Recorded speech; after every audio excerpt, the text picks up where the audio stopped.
농사 중에 제일 어려운 게 자식 농사라는 말 들어보셨죠, 다들? 정말 딱 그 말이 맞는 말이라는 걸 이제 와서 실감하게 되었습니다. 저는 아들 둘에 딸 하나 있는 60대 후반의 할머니입니다.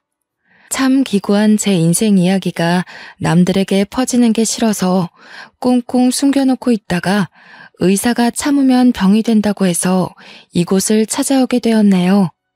다른 분들에 비하면 별일 아닌 이야기일지 몰라도 더 이상 마음의 병을 쌓아두기 싫어서 제 손으로 한자 한자 키보드를 두드리게 되었습니다. 모쪼록 재미없는 이야기가 될지라도 끝까지 들어주시면 고맙겠습니다. 저는 3남매를 키우며 아주 열심히 살았습니다. 남편은 막내딸 낳고 초등학생도 되기 전에 하늘나라에 가버렸고 저는 죽을 힘을 다해서 아이들을 키워내야 했습니다. 하루 종일 나가서 이런 일 저런 일 안 해본 일 없었고 일을 하느라 정작 아이들에게 신경을 쓰지 못했다는 걸 시간이 흐르고 나서야 알게 되었습니다. 저는 3남매가 누구보다 돈독하고 서로를 아끼며 살고 있다고 착각을 했습니다. 아니, 어쩌면 제 바람이 저를 스스로 그렇게 가두면서 살았을지도 모르겠습니다. 엄마의 빈자리는 큰아들이, 아빠의 빈자리는 작은아들이 채워서 아이들끼리 서로를 의지하며 살기를 바랬던 걸지도 모르겠네요. 하지만 바람은 정말 저의 한날 흩어지는 소원이었을 뿐이라는 걸 나중에야 알게 됐습니다. 우리 첫째 아들이 완벽한 폭군이었다는 걸 알게 된 날 저는 정말 기절하는 줄 알았습니다. 9살 먹은 막내딸에게 라면을 끓여오라 시켜서 딸이 고사리 같은 손으로 뜨거운 라면을 끓이다가 끓는 물을 쏟아 가슴팍에 화상을 입었을 때 그때 알게 되었죠. 울면서 둘째 아들이 저에게 전화가 왔을 때 저는 하던 일도 마무리 짓지 못하고 집으로 달려가야 했습니다. 찬물로 아무리 식혀봐야 우그러드는 살은 돌아올 생각을 하지 못했고 처지가 늦어지는 바람에 우리 딸은 가슴팍에 화상 자국을 평생 달고 살게 되었습니다. 저는 바보같이 그때서야 알게 되었죠. 첫째 아들이 동생들의 용돈을 빼앗아 쓰기도 하고 둘째가 공부한다고 하면 하나뿐인 책상을 차지하고 비켜주지 않았다는 사소한 사실까지도요. 둘째 아들이 보는 앞에서 만화책을 읽으며 둘째는 바닥에서 공부를 하게 시켰더라고요. 동생들은 나이가 있는 첫째 아들의 힘이 무서워서 벌벌 떨고만 있었습니다. 제가 이 모든 사실을 둘째와 셋째에게 들은 것은 아닙니다. 그 아이들이 저에게 조금만 일찍 이야기해 주었더라면 그 지경이 가게 냅두지 않았겠죠. 제가 이 사실을 언제 알게 되었냐면 제가 일하던 곳이 정규 휴무가 걸려 다음 청소일을 하기 전까지 잠깐 짬이 나서 집에 들렀을 때 알았습니다. 입구부터 아이들이 자지러지게 우는 소리가 들리고 느낌이 이상해서 조용히 집으로 들어가니 첫째 아이가 회초리를 들고 있더군요. 저도 사놓고 단 한 번도 쓰지 않았던 회초리였습니다. 그저 아이들에게 겁을 주려고 사두고 방 안에 꽁꽁 숨겨두었던 아주 얇고 상처가 나기 쉬운 회초리였습니다. 그런데 그 회초리로 첫째 아이가 둘째와 셋째의 다리를 휘두르고 있었습니다. 고작 둘째는 12살이었고 막내는 9살이었습니다. 우리 첫째는 16살이었고요. 중학생이나 된 큰 형이 초등학생인 동생들을 혼내고 있으니 애들은 겁에 질리고 아파서 울 수밖에 없었죠. 정말 집이 떠나가라 엉엉 울고 있고 종아리는 상처투성이었습니다. 제가 너무 놀라서 뭐 하는 짓이냐고 소리를 지르면서 달려가니 첫째는 놀란 기색도 없이 저에게 이야기를 했습니다. 동생들이 버릇이 없어서 교육하는 중이니까 저보고 구경이나 하라고요. 저는 정말 아무 말도 할 수가 없었죠. 뭐 때문에 그러냐고 첫째 아들을 붙잡고 이야기를 해보라고 닥달을 할 수밖에 없었습니다. 첫째는 입을 꾹 다물고 두 동생들은 엉엉 울기만 했습니다. 제가 소리를 치자 그제서야 둘째가 이야기를 하기 시작하더군요. 종아리가 눈으로 보기 힘들 정도로 아파 보이는데 둘째는 다 자기 잘못이라고 하더군요. 제가 매달마다 아이들에게 조금씩 용돈을 주고 있었는데 형에게 그 용돈을 주지 않아서 생긴 일이라 했습니다. 저는 정말 어이가 없어서 그게 전부냐고 물었고 두 아이는 맞다고 고개를 끄덕였습니다. 아니, 각자 쓰라고 용돈을 준 것인데 그걸 형에게 다 주고 있었다는 것도 충격적이었고 당연하게 받은 첫째에게도 실망이 컸죠. 두 동생들은 학교 끝나고 군것질이 하고 싶어서 형에게 용돈을 바치지 않았다고 했습니다. 그 말이 끝나기 무섭게 첫째 아이는 아이씨 하면서 방에 들어가더라고요. 저는 화가 나서 당장 나오라고 버릇없이 어딜 들어가냐고 누가 누굴 혼내는 거냐고 소리쳤습니다. 그런데도 불구하고 첫째 아이는 꿈쩍도 안 하더니 슬그머니 방문 열고 나와서 자기 나간다고 휙 집을 나서더군요. 고작 중학교 3학년이 저런 식으로 행동을 하니 제 속이 터져나갈 것 같았습니다. 한 가지 다행인 것은 제가 나선 덕분인지 둘째 아들과 막내딸을 더 이상 괴롭히지 않는 것 같았습니다. 두 아이들에게 간간히 웃음이 걸리는 걸 보고 저는 한시름 놓았죠. 하지만 제 일은 더할 나위 없이 바빴습니다. 아이들의 교육도 그렇고 먹는 것, 입는 것을 생각하다 보니 돈을 바짝 벌어야 했습니다. 점차 집에 대해 또 느슨하게 관심이 갈 때쯤 사건이 터지고 말았습니다. 고등학교에 진학한 아들의 학교 담임 선생님에게서 학교로 와달라는 연락을 받게 된 것이었습니다.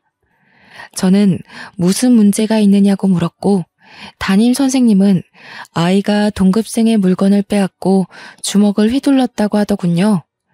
저는 놀라서 하루 일을 빼고 학교로 달려갈 수밖에 없었습니다. 학교 교무실에 도착하니 반성도 없이 껄렁하게 앉아있는 아들이 보이더군요. 저는 정말 쥐구멍에 숨고 싶었고 당한 아이들에게 너무나도 미안했습니다.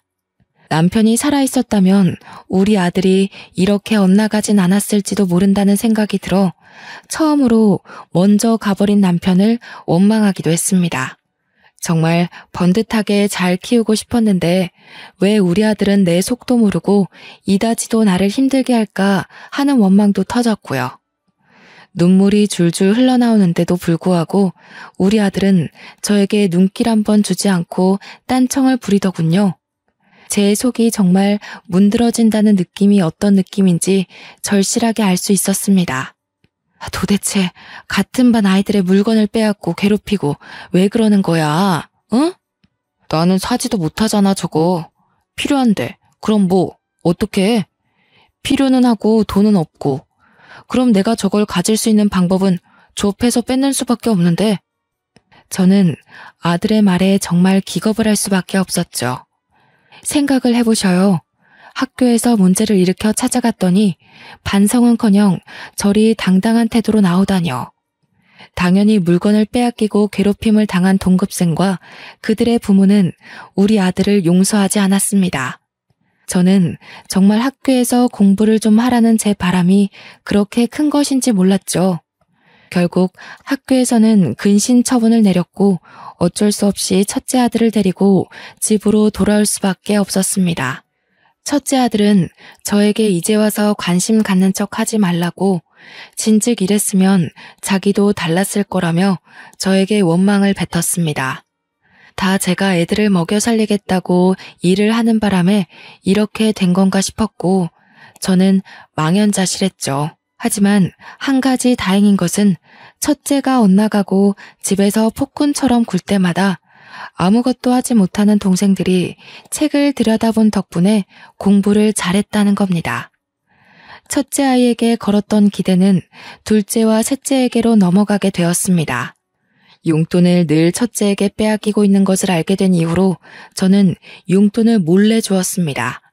같은 날 일괄적으로 용돈을 주면 뒤에서 어떻게든 첫째 아이가 다 빼앗는 걸 똑똑히 알게 되었으니까요.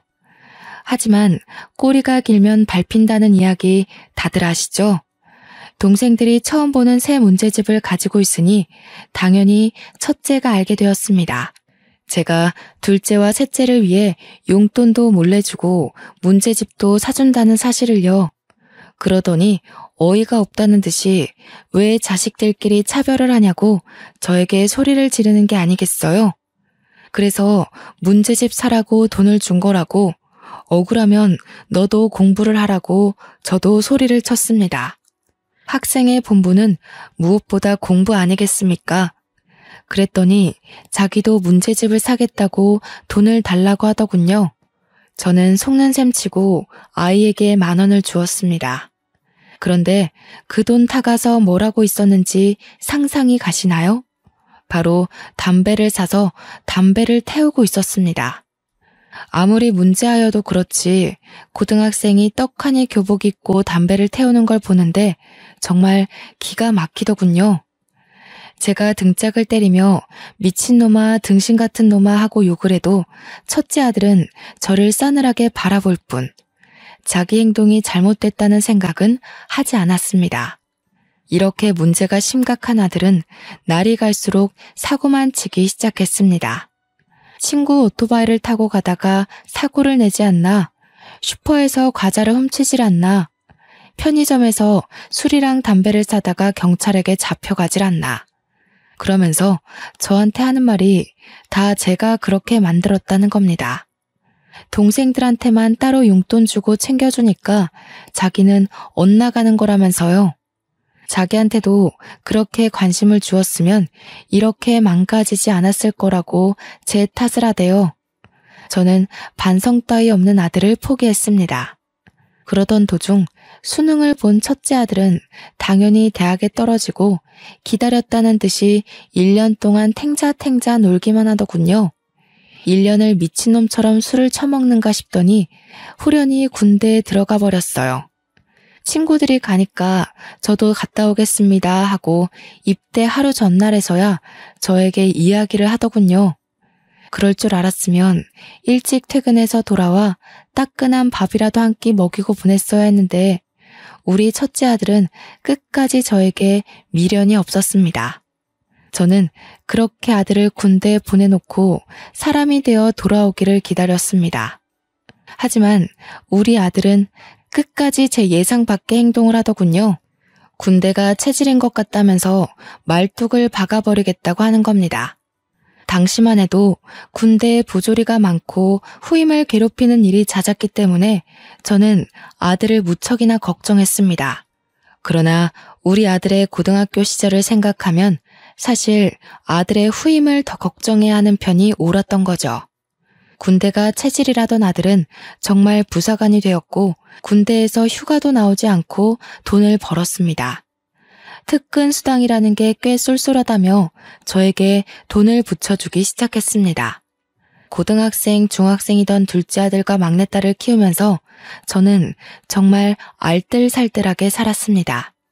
첫째는 2년 동안 휴가를 나와도 집에 오지 않고 친구들을 만나며 군대 월급을 탕진하는 것 같더니 철이 든 건지 갑자기 생활비에 보태라며 50만 원씩 보내더군요. 휴가 나왔을 때는 집으로 와 갑자기 동생들 옷을 사주고 치킨도 사주고 하는 겁니다. 저는 드디어 첫째가 철이 들었구나, 고생길이 끝났구나 하면서 감동을 먹었죠. 갑자기 태도가 바뀐 첫째 아들의 모습에 둘째와 셋째도 어리둥절했어요. 둘째가 대학에 들어갔을 때는 대학 등록금까지 떡하니 내놓는 게 아니겠어요. 드디어 큰오빠가 정신을 차린 거라며 막내딸은 제 손을 잡고 울기까지 했습니다. 온 가족이 덩실덩실한 것은 덤이고요. 그렇게 평생을 군대에서 보낼 것처럼 굴던 첫째 아들은 30이 가까운 시점에 돌연 전역을 하고 집으로 돌아왔습니다. 전역과 동시에 군대에서 알게 된 사람을 통해 취직까지 하게 되었다고 하더군요. 저는 정말 군대가 사람을 만들어 주었구나 하면서 기뻐했습니다. 그때 막내는 대학생이었고 둘째는 군대에 다녀와 복학을 한 시점이었습니다. 여전히 등록금을 대랴 생활비를 마련하랴 엄청나게 바쁜 생활을 해야 했습니다. 무릎을 꿇고 걸레질을 해야 하는 청소 특성상 무릎이 시큰거려 너무나도 힘들었지만 첫째가 번듯한 직장인이니 행복했죠. 월급을 받는 날이면 저에게 생활비에 보태라고 돈을 주기도 하고 동생들을 위해 돈을 아낌없이 썼습니다. 그렇게 막내까지 졸업을 마치고 3남매가 모두 직장인이 되었을 때 저는 드디어 생활이 좀 피어나나 했습니다. 이유는 아이들 셋 전부 다 저에게 생활비를 주었기 때문이었습니다. 막내딸은 저에게 청소하느라 고생했다며 이제는 좀 쉬어도 되지 않겠냐고 하더군요. 시큰거리는 무릎도 고쳤으면 좋겠다고 했지만 만만치 않은 병원비까지 아이들에게 짊어지게 하고 싶지 않았어요. 저는 일을 좀 줄이긴 했지만 그래도 여전히 바쁘게 일을 했고 저축도 하고 그렇게 시간을 보냈습니다. 아이들이 다 크니 은근히 들어갈 돈도 없고 통장에 하나둘 쌓여가는 잔고를 보면서 행복해지더라고요. 남의 집 청소도 하고 건물 청소도 하고 청소일이 힘들긴 하지만 시급은 좋아서 놓칠 수 없었습니다. 제 무릎이야 나중에 휠체어 타고 다니면 되지 하는 아주 말도 안 되는 생각을 하면서 버텨냈죠. 첫째 아들이 34살이 되었을 때 드디어 저에게 결혼하고 싶은 사람이 있다면서 여자를 소개시켜 주겠다고 했습니다. 첫 만남이 아직도 생생하니 잊혀지지가 않습니다. 며느리 될 사람이라고 데려온 여자는 인상이 별로 좋지 않아서 솔직히 마음에 안 들었습니다. 째진 눈꼬리에 득실득실하게 붙은 욕심살이 있어서 우리 아들이랑 결혼하겠다고 하니 걱정이 앞섰습니다. 그런데 그게 다 제 편견이었는지 성격이 아주 붙임살 있는 게 시원시원하니 좋더라고요. 물론 가끔 말이 좀 세게 나오는 경향이 있어서 제가 처음에는 눈치를 봐야 했지만요. 저한테 시집살이는 시키지 않으셨으면 좋겠어요. 제가 제 사람 하나는 끝내주게 챙기는 타입이거든요. 하지만 제 사람이 아니다 싶을 때는 칼같이 내치는 사람입니다. 나도 연락을 자주 하거나 시집살이 시킬 맘 없네. 요즘 시대가 그런 시대도 아니고 그저 둘이 잘 먹고 잘 살았으면 하는 마음뿐이지. 며느리가 눈에 힘을 주면서 이야기하니까 괜히 저도 마음이 쫄리더라고요. 그래서 솔직하게 이야기를 했더니 며느리가 갑자기 저한테 웃음을 흘리면서 싹싹하게 굴기 시작했어요. 제가 시집살이를 시킬 마음 없다고 하니 그제서야 마음의 문을 열어둔 느낌이었습니다. 어머님, 제가 반찬을 좀 해왔는데 입에 맞으실진 모르겠지만 한번 드셔보세요. 제가 철되면 식혜도에다 보낼게요. 제가 식혜 하나는 끝내주게 만들거든요. 김장철 되면 김장김치도 좀 보내드릴까요? 제가 요리하는 걸 워낙 좋아해서요. 며느리가 만들어 보내준 식혜는 정말 팔아도 될 만큼 달달하고 부드럽고 좋았습니다. 김치도 어찌나 맛이 좋던지 우리 며느리가 반찬 가게 하면 정말 장사가 대박나겠다고 생각할 정도였어요. 맏며느리로 저렇게 손재주가 좋은 아이가 들어오다니 제 복이 아닐까 싶기도 했습니다. 반평생을 속을 썩이던 첫째 아들에게 어찌 저리 좋은 인연이 나타났을까 싶기도 했고요. 그런데 우리 막내딸의 생각은 조금 달랐던 것 같습니다. 어느 날 저에게 다가오더니 슬며시 식혜 맛을 보고는 저에게 이야기를 하더군요. 엄마, 내가 CC식품 다니잖아. 그런데 아무리 생각해도 이 식혜가 우리 회사 제품 같아. 그리고 김치도 마트에서 파는 그 김치 같고. 막내딸의 이야기는 사온 상품을 대충 통에 옮겨 담고는 생색을 내는 것 같다는 이야기였어요. 막내가 식품회사를 다니기 때문에 흘려드릴 수 없는 이야기였습니다. 며느리가 항상 자기가 직접 만든 거라고 생색을 내며 저에게 손을 내밀었기 때문에 저는 용돈을 주는 것으로 보답을 했거든요. 그런데 이게 모두 사온 상품이었다고 생각하니 은근히 배신감이 느껴지더라고요. 저는 애써 태어난 척 딸에게 설마 그런 걸로 거짓말을 치겠냐고 너무 새언니를 미워하지 말라고 했습니다. 아무래도 막내딸은 큰아들에게 당한 것이 많으니 색안경을 끼고 볼 수 있겠다는 생각을 했기 때문이었어요. 그런데 몇 개월 지나서 첫째 아들이 저에게 오더니 더 이상 생활비를 보탤 수 없겠다고 하더군요. 그래서 왜 그러냐, 무슨 일 있냐고 물어보았습니다. 그러자 며느리가 임신을 했다는 경사로운 소식을 전하는 게 아니겠어요? 아이를 가져서 병원비도 그렇고 앞으로 태어날 아이를 위해 돈을 저축도 해야 하고 살 것도 많다고 하더군요. 저는 당연히 생활비를 더 이상 주지 않아도 된다고 했습니다. 어차피 저도 소소하게 벌고 있었고 둘째 아들과 막내딸이 계속해서 저에게 생활비를 보태고 있었으니까요. 첫째 아들이 저에게 생활비를 주지 않는다고 해서 제가 당장 굶어야 하는 것도 아니었고요. 저는 일을 조금 늘릴까 고민까지 했습니다. 손주가 태어나면 저도 아무것도 해주지 않을 수 없으니까 말이죠. 저는 손주를 볼 생각에 신이 나서 정말 매일 밤 어떤 아이가 태어날까 상상하며 잠들었습니다. 꿈에라도 한번 나타나주면 좋겠다. 우리 남편이 살아있으면 정말 좋겠다. 그런 생각을 하며 단잠을 잤습니다. 그런데 며느리가 임신을 하고 나서부터 오묘하게 태도가 바뀌는 게 아니겠습니까? 처음에는 싹싹하게 굴던 며느리가 시간이 지날수록 점점 저를 냉대하는 게 느껴졌습니다. 당연히 김치고 식혜고 보내는 일이 없어졌지만 저는 상관없었습니다. 심해서 음식 냄새조차 못 맡는 사람들이 있으니 우리 며느리가 몸이 힘든가 보다 하고 넘어갔죠. 사실 식혜고 김치고 애초부터 보내지 않아도 괜찮았던 것이니 우리 며느리에게 부담을 주고 싶지 않은 마음이 더 컸다고나 할까요? 그래도 몸이 안 좋은 거면 제가 좀 도와줄 게 없겠나 싶어서 아들에게 연락을 했죠. 아들, 요즘 며느리 몸이 많이 안 좋으니? 입덧이 많이 심한가 보구나. 매번 담던 김치도 식혜도 준비 못할 정도면 밥도 거의 못 먹는 거 아니니? 웬 김치랑 식혜요? 우리도 김치 사 먹고 있는데.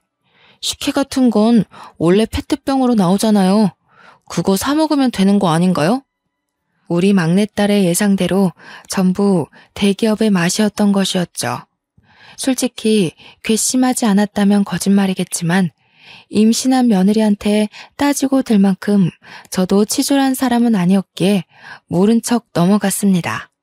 그저 사왔다고 처음부터 이야기해도 고맙게 받았을 건데 직접 만들었다고 저를 속여가면서 용돈을 받아간 게 괘씸했던 거였죠.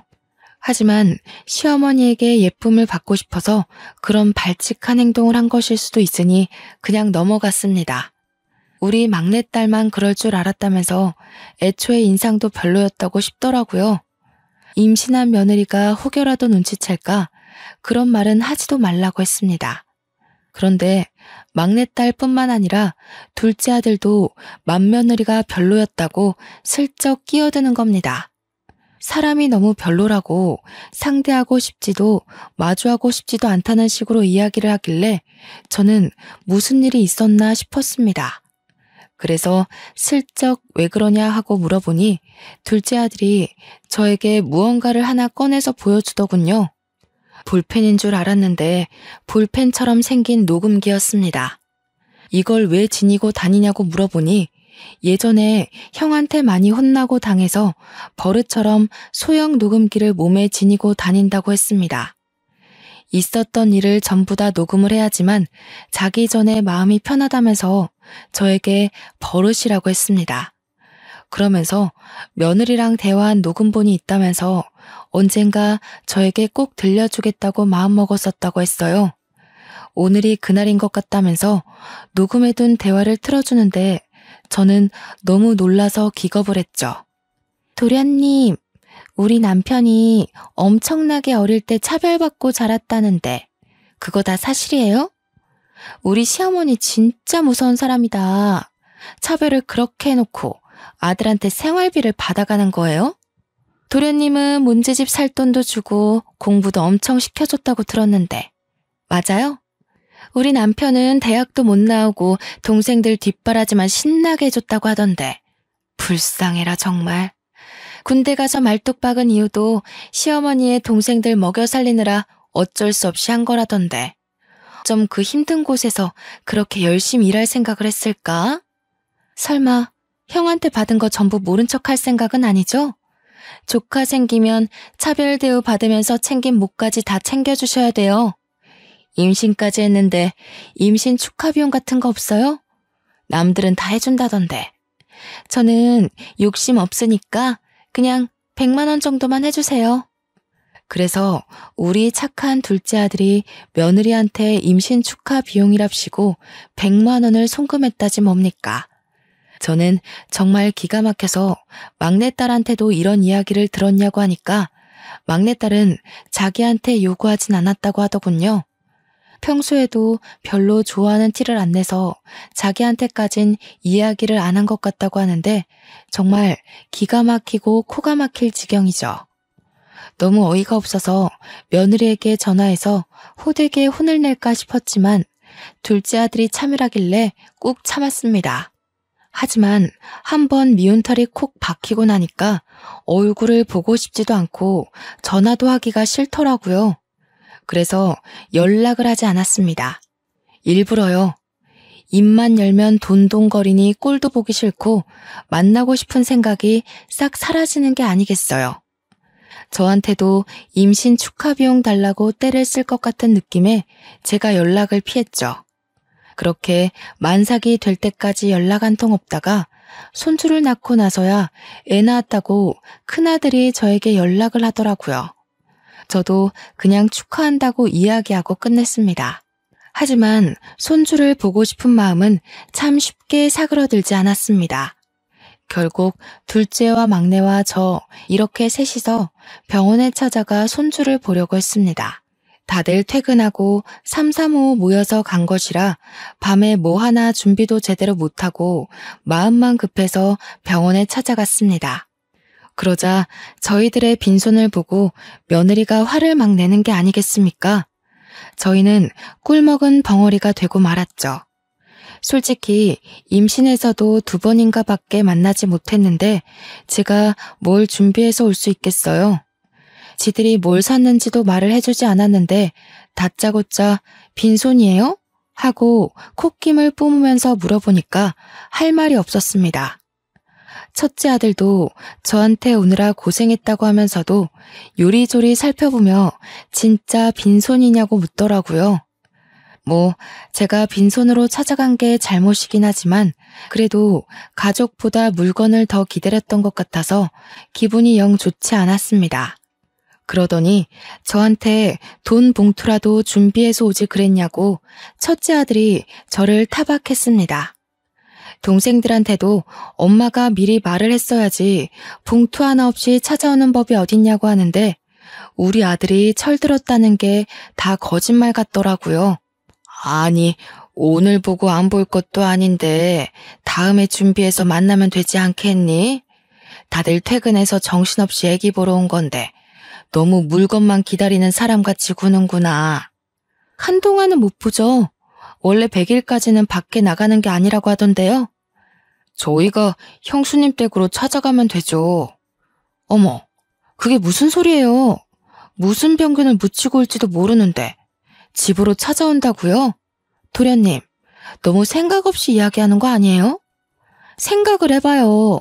회사에서 어떤 사람을 마주하는지도 모르는데 우리 아이한테 병 옮으면 어떡해요? 그래, 네가 좀 생각 없이 말을 했다. 너가 어디서 뭘 하고 다니는지도 모르는데 어떻게 집에 온다고 하니?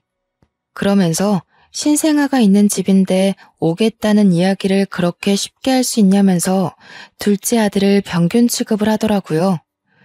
며느리랑 첫째 아들 죽이 어찌나 잘 맞는지 무슨 만당꾼을 보는 듯한 기분이었습니다. 저희에게 빈손으로 왔다고 타박하는 말을 돌려서 하는 듯해서 저의 기분은 점점 가라앉았습니다. 군대에서 정신 차려서 돌아온 줄 알았더니 아들놈의 인성은 절대로 바뀌지 않는 건가 하고 생각하게 되었죠. 이래서 옛말에 여자를 잘 만나야 한다고 한다던데 꼭 예전에 지 같은 거 만나서 다시 돌아가나 싶었습니다. 속이 막 오르락 내리락 뒤집어지는데 화가 나서 견딜 수가 없겠더라고요. 그래서 정색을 하고 며느리에게 이야기를 했죠. 안 간다고요. 오늘 저 멀리서 본 걸로 만족하겠다. 내 손주이긴 해도 며느리도 몇 번 못 보고 맞이해서 그런지 정이 안 간다고 했어요. 정이 안 가는데 선물이고 돈이고 무슨 소용이 있겠냐고 체념하듯이 이야기했더니 아들이 입을 꾹 다물더군요. 저는 거기서 멈추지 않고 하고 싶은 말을 다 해야겠다고 생각했습니다. 그래서 알아서 잘 키우고 나중에 애가 병 안 걸릴 나이 되면 그제서야 만나자고 했습니다. 그러니까 며느리가 저한테 돈이 안 나올 것 같았는지 어머님 하고 부르는 게 아니겠어요? 며느리가 언제 저를 저렇게 불러줘봤나 싶은 생각이 들더라고요. 그러더니 저한테 그냥 가시면 어떻게 하냐고 소리를 치는데 듣기 싫어서 애들 데리고 그냥 병실을 나왔습니다. 그러니까 첫째 아들이 쫓아나와서 저한테 조금 화를 냈습니다. 아니 엄마, 그래도 와이프가 애까지 낳았는데 축하한다고 돈 봉투는 주고 가야지. 얘, 너 나한테 돈 봉투 맡겨놨니? 왜 자꾸 돈돈거리고 그러는 거야? 그동안 생활비까지 들였는데 1억이에요? 그럼 나도 여태 너 키웠는데 1억이야? 얘, 너도 꼭 너 같은 자식 낳아 키우면서 고생 좀 해봐라. 더도 말고 덜도 말고 딱 너 같은 자식. 제가 씩씩거리면서 이야기하자 아들놈도 입을 꾹 닫았습니다. 그리고 진짜로 첫째 아들네랑은 왕래를 끊고 살았습니다. 얼마나 오래 끊었냐 하면요. 둘째 아들과 막내딸이 결혼을 해서 각자 가정을 꾸릴 때까지도 연락을 하고 지내지 않았습니다. 애들도 줄줄이 손주들 낳고 사는데 그동안 첫째네랑은 특별한 일 없을 때는 만나지도 않았네요. 뭐 동생들 결혼할 때나 손주들 태어났을 때 빼고 명절에도 만나지 않았으니 얼마나 거리감이 느껴지는지 이해가 가시나요? 첫째 아들네는 벌써 애가 셋이지만 저는 그 셋의 얼굴도 구별 못할 만큼 만나지 않았습니다. 슬며시 왕래를 시작한 건 막내까지 애를 낳았을 때였어요. 명절이랍시고 찾아와서는 두런두런 지들 사는 이야기를 하는데 그것조차 곱게 보이질 않더군요. 전부 다 엄마 돈 내놔 하는 말로 들렸기 때문입니다. 그런데 보면 볼수록 첫째 아들네 첫째 손주를 어떻게 키운 건지 애가 너무 오냐오냐 자라서 완전 자기 멋대로 구는 겁니다. 초등학생인데 막 지나가는 개한테 돌을 던져서 개 주인이랑 소송전에 걸리지를 않나 주차장에 멀쩡히 세워진 차를 막대기로 긁고 다녀서 그 도장값까지 전부 물어줬다고 하대요. 사고란 사고는 다치고 다니는 게 아니겠어요? 그러더니 동생들을 엄청 괴롭힌다고 미치겠다고 하는 겁니다. 첫째 아들네 둘째 셋째가 아예 기도 못 풀고 다닌다면서 동생들 불쌍해 죽겠다고 이야기를 하더군요. 저는 속으로 좀 꼬숩다고 생각했습니다. 어릴 적 첫째 아들이 둘째랑 셋째를 괴롭혔던 것처럼 지 아들이 똑같은 짓을 하고 있으니까요. 그러더니 며느리가 슬며시 제 눈치를 보면서 첫째 애를 좀 봐달라고 하는 게 아니겠어요? 자식들 다 시집장가 보내고 용돈 받으면서 간간히 시급이 센 청소일만 하고 노후를 즐기려는 마당에 손주를 봐달라고 하다니요. 그리고 첫째 아들네 아이라서 더 정이 안 갔기 때문에 봐주고 싶은 마음이 전혀 없었습니다. 그래서 저는 며느리에게 미쳤냐고 죽어도 아이 안 봐준다고 딱 잘라서 거절을 했어요. 그래도 며느리는 포기하지 않고 저한테 주말에만 데려갈 테니 평일에 아예 저보고 데리고 살아달라고 하는 겁니다. 당당하게 당연하게 이야기를 하는데 제가 어이가 없어서 됐다고 싫다고 했어요. 제가 유난히 더 싫어했던 이유는 막내딸내 아이를 몰래 봐주고 있었기 때문이었습니다. 아직 아기가 2살밖에 안 되었고 어린이집 대기가 밀려 있어서 오갈 데가 없어서 제가 봐주고 있었습니다. 맞벌이 부부들의 숙명이라고 하더라고요. 어쩔 수 없이 제가 봐주고 있던 찰나에 그 이야기를 들은 건지 아니면 정말 다짜고짜 그런 건지 첫째 아들네가 저한테 애를 던지듯 맡기고 도망을 가버렸습니다. 그냥 우리 집 문 앞에 첫째 손주를 두고 사라져버렸어요. 그래도 첫째 손주가 9살이나 먹었으니 2살짜리 아기를 괴롭히겠나 싶어서 어쩔 수 없이 집으로 데리고 들어왔죠. 아무리 그래도 핏줄인데 문 앞에 내리 세워두고 굶길 수도 없는 입장 아니겠습니까? 애가 무슨 죄가 있다고. 그런데 9살이나 먹은 아이가 2살짜리 아기를 괴롭힐 줄 누가 알았겠어요? 없을 거라 생각해서 간식거리를 만들고 있는데 첫째 손주가 막내딸 아이의 머리를 탕 소리가 나게 때리는 거 아니겠어요? 막내딸네 아기는 울고 불고 자세히 살펴보니 이마에 멍까지 들었더군요.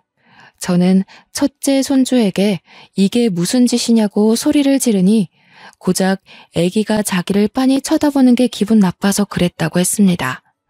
화가 너무 나서 첫째 아들한테 당장 너네 데려가라고 이야기를 하고 막내딸에게도 이 소식을 전했습니다.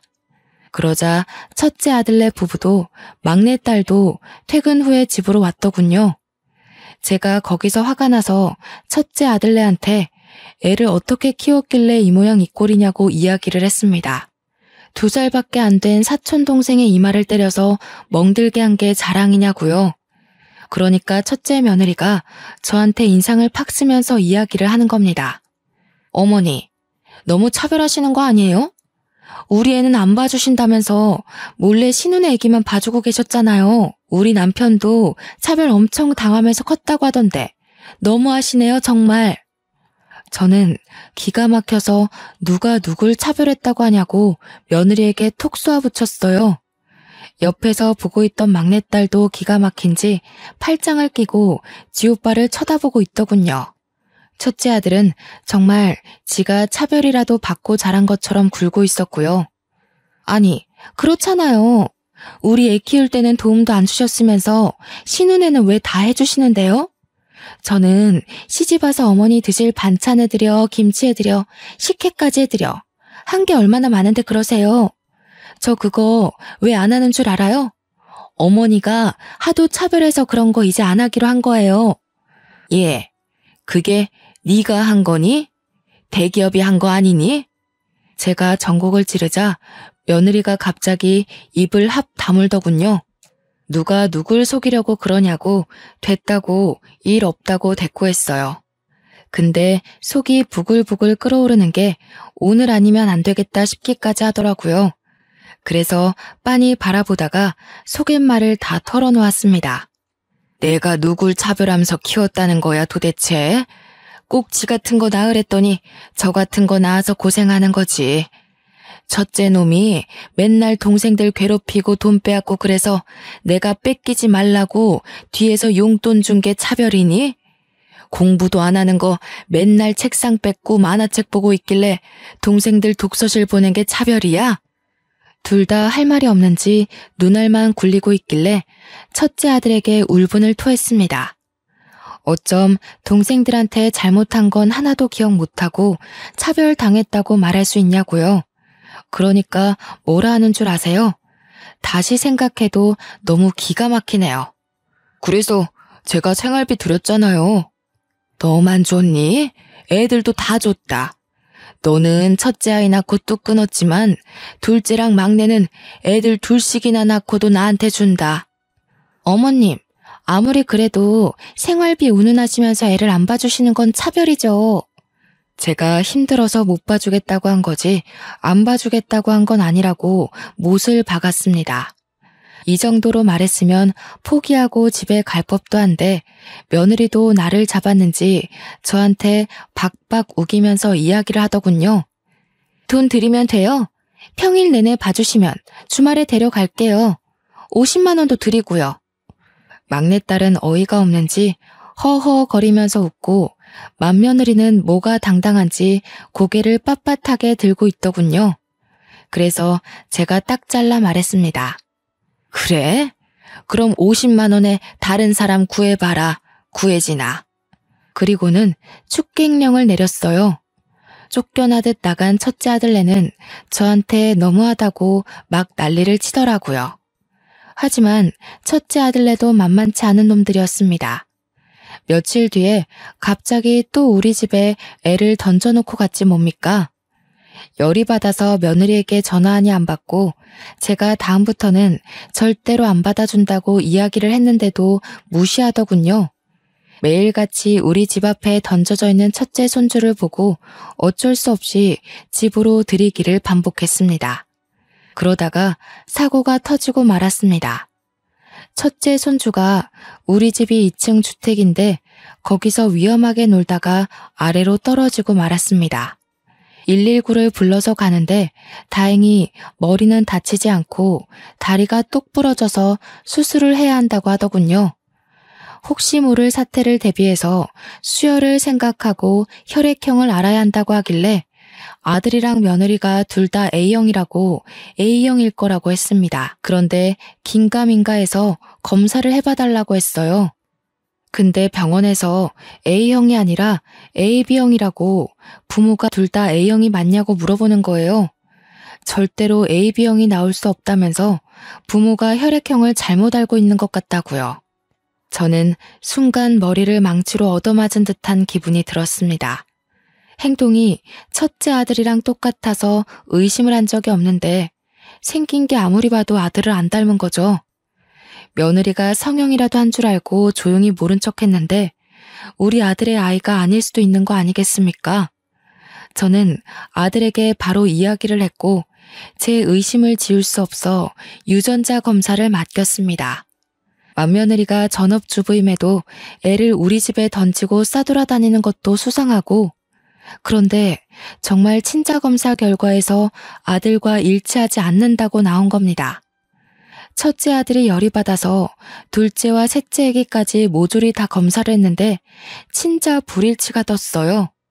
첫째 손주가 누워있는 병실에서 당연히 난리가 났습니다.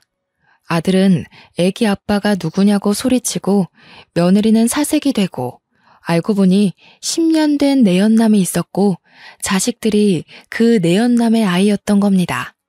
온 가족이 전부 뒷목 잡고 쓰러졌어요. 결국 변호사 선임해서 첫째 아들은 이혼 도장 찍고 위자료 소송에 상간남 소송까지 다 했습니다. 그런데 며느리의 내연남도 알고 보니 유부남이었고 아이 셋을 혼자 키우기 어렵자 저를 찾아와 뻔뻔하게 말을 했어요. 어머님, 그래도 그동안 같이 살았던 정이 있는데 애들만이라도 좀 데려가 주시면 안 되나요?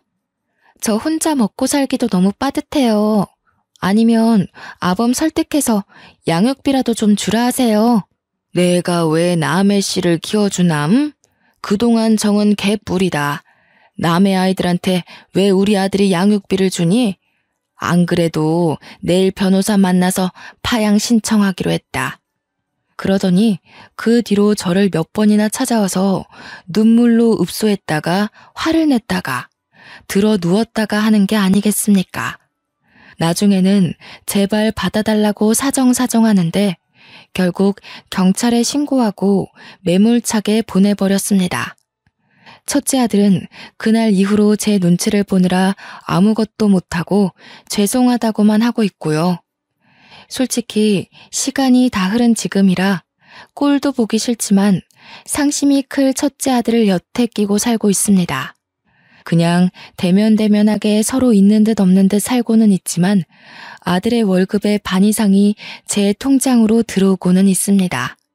제가 아들 이혼시키면서 생활비 보태지 않으면 데리고 살아주지 않겠다고 했거든요. 지금까지도 착실하게 제 말 듣고 제 눈치 보면서 잘 살고 있고요. 망한 자식 농사지만 그래도 앞으로 눈칫밥 먹으면서 살 듯 싶어 다행이라 생각합니다. 아들이 주는 생활비 한 푼 두 푼 모아 시큰거리는 제 무릎 제대로 고쳐볼까 합니다.